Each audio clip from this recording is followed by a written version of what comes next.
Okay, class, today in macroeconomics we're going to be learning about where money actually comes from and what the bank is actually doing with your money. Where are they putting it?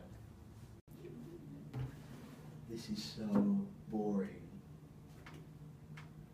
What? I said, this is so boring. I don't care where the money goes. You know, Mr. Hill, you're right. Why don't we take a field trip as a class? Alright class, my name's JP Morgan, and now that we're here at the bank, we took our little field trip, I'm going to tell you a little bit about how the bank creates money and puts it into the market. So a bank makes money by taking people's money at a loan and giving them a loan, and then charging a higher interest rate than they paid, and that's the way they make money. Yes, Vanessa, what's your question?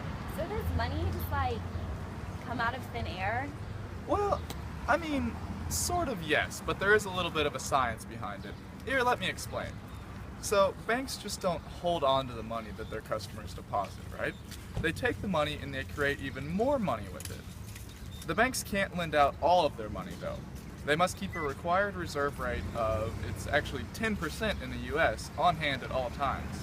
Then they are able to lend out this money, which allows money to go back into the market. So it might be a little bit easier if I just give an example, okay? Say a customer deposits $10 into the bank. Then the bank has to keep 10% of it for the required reserve ratio rate.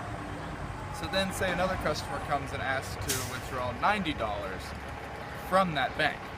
So then the bank deposits that $100.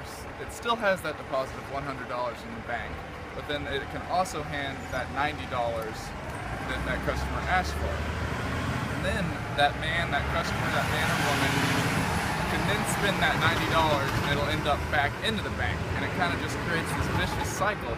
Then the bank has that $90 to lend out.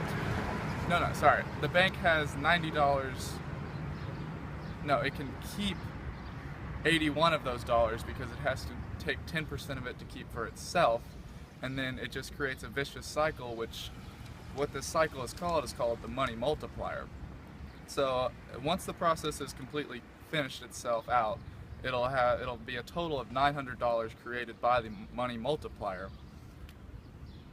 Initially, we don't count that $100 at the initial deposit. It would be $1,000, but seen as the money multiplier is 1 over 0.1, which is the actual ratio, which gets you 10, and 10 times 100, which gets you 1,000, but we don't count that initial $100. So what it is, it's $900 created by the money multiplier by the banks. One.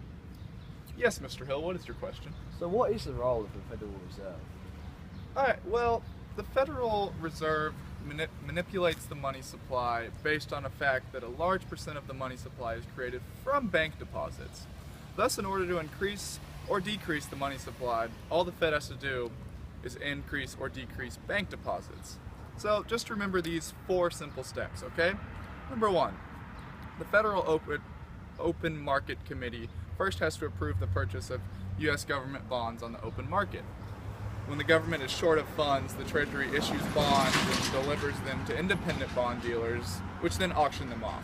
Number 2, when the Fed wants to expand the money supply, just like an example, create the money for the New York Federal Market Exchange, the bank buys these government bonds from independent security dealers.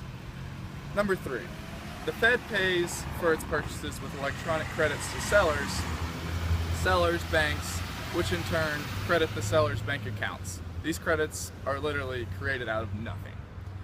Number 4, the bank receiving the credits uses them as reserves and loan out several times the amount of the money held in the reserve due to the magic of fractional reserve banking.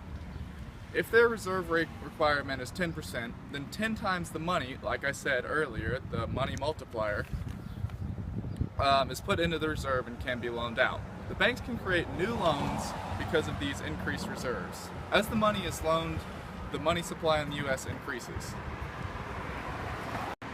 Thank you, Mr. Morgan. Now I understand where money comes from.